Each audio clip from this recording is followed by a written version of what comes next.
On the morning of December 7, 1941, two waves of Japanese aircraft flew over the sky, dropping a rainfall of bombs on the island of Oahu, Hawaii.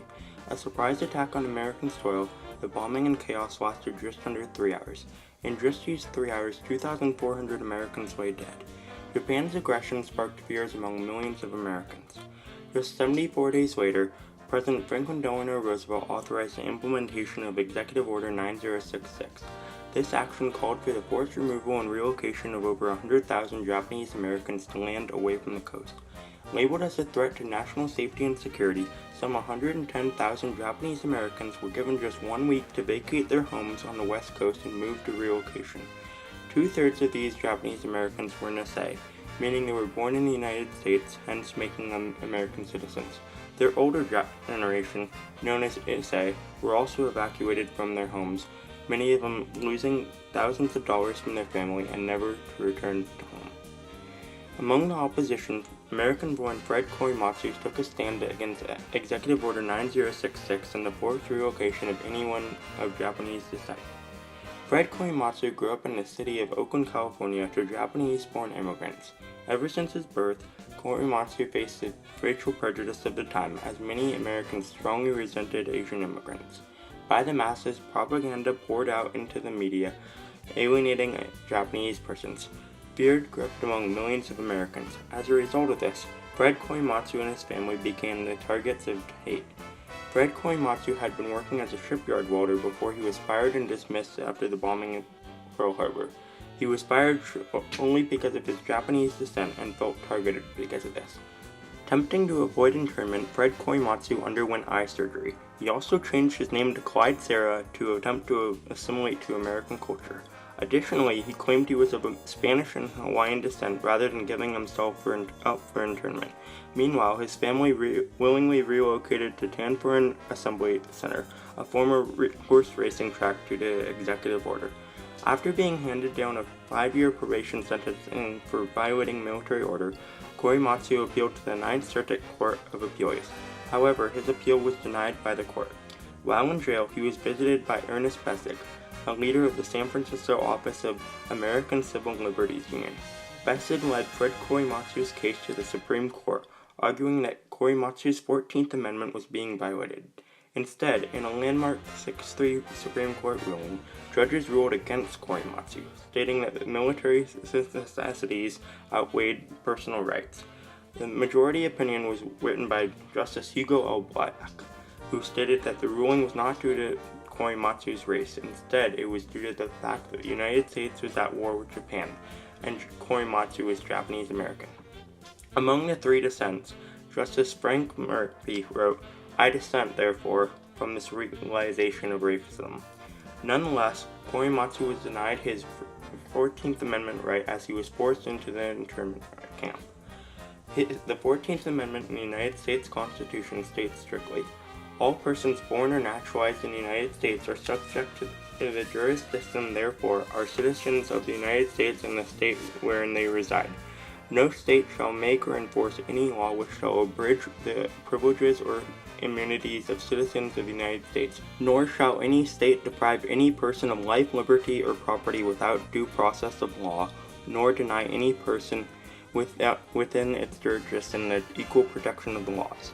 In accordance with the U.S. Constitution, Fred Korematsu was stripped of his 14th Amendment rights as he was born in the United States, therefore inheriting citizenship status, as he was deprived of his freedoms without due process of law. Examining Korematsu v. U.S., how did this court ruling transform racial divides, and how did this specific court ruling show the necessity for due process of law?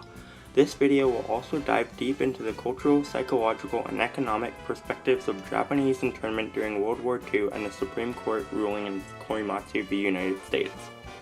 Ever since the 1870s, white Americans had held strong anti-Asian sentiments. The term Yellow Peril was attributed to the time, representing the fear that many white Americans held of Asians. Boiling to become a cultural and racial issue in the 1870s, white working-class laborers discriminated against filthy yellow hordes from Asia.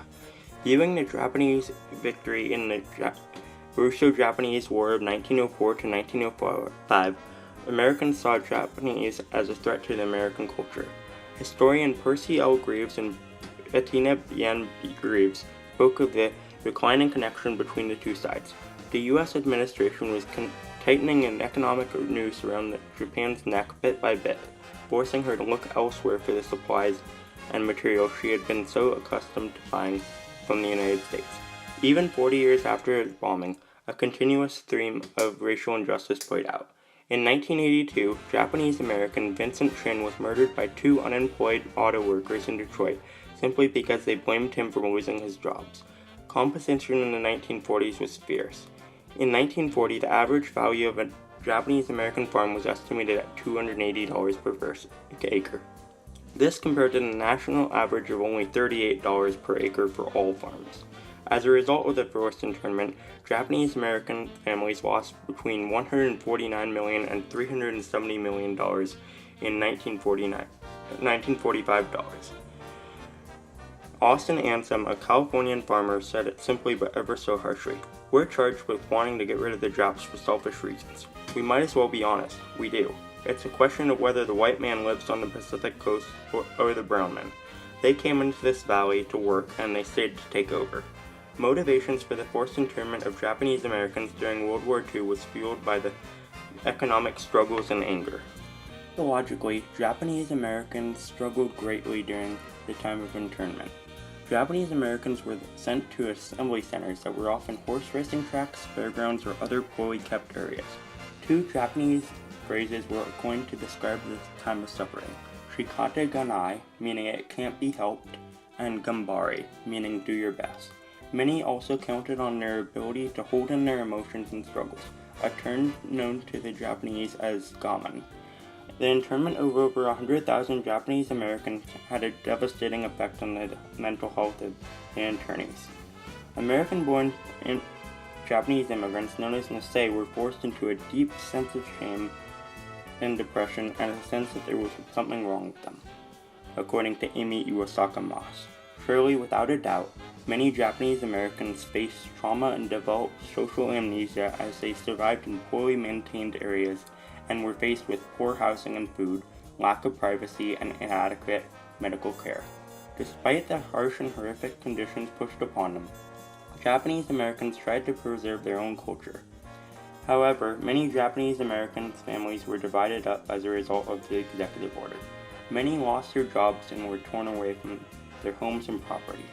Many took on labor opportunities in different areas of farming. As a culture, those of Japanese descent were looked upon with disgust. Historian Ansel Adams speaks of the cultural impact of internment on Nisei Japanese Americans. Nisei have suffered spiritual wounds that may never entirely heal. Many of them lost their connections to their religious beliefs as they simply gave up through internment. However, a strong and growing culture of Japanese Americans flourishes today in San Francisco, Japantown, with over 12,000 persons of Japanese descent living there. Reopening the case, a pro bono legal team found new evidence that was to be used in a 1983 court hearing on behalf of Fred Korematsu. In 1983, Fred Korematsu's case was finally overturned in the San Francisco courthouse after they found that the government had intentionally suppressed or destroyed evidence from the government intelligence agencies reporting that Japanese Americans posed no threat to the United States.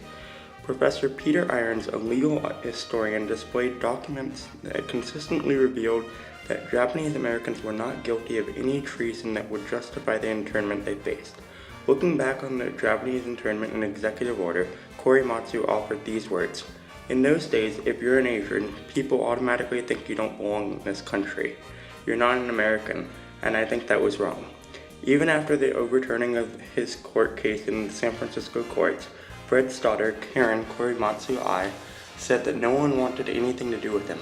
They felt that if they associated with my father, that some harm might come to them or their families, and certainly he had disgraced my grandparents and his family. To this day, since 1941 and earlier, the United States has made many great accomplishments in civil rights. However, there is still much to be done. In 1988, the United States Congress formally apologized to Korematsu, and he was honored with the Presidential Medal of Freedom, the United States' most prestigious civilian award. President Bill Clinton presented the award to him, recognizing him for his commitment to civil rights and equality. As a repayment for the wrongdoings, each survivor of Japanese internment was paid $20,000 in reparations. Fred Korematsu passed away on March 30th, 2005. He is remembered today for his decade-long struggle for what he believed to be right and morally correct. For his decades-long struggle and commitment to civil rights, Fred Korematsu is recognized today in California with his own commemorative day. Every year, on January 30th, over 10 states recognize the struggle and influence of Fred Korematsu. Officially, Korematsu v. United States has never been overruled. Former Supreme Court Justice Antonin Scalia, when asked if a similar event to the forced relocation of a race could ever occur again in America, pointed out that he believed a similar event could certainly take place in the country today. Fred Korematsu spoke out about the possibility of similar treatments towards Arab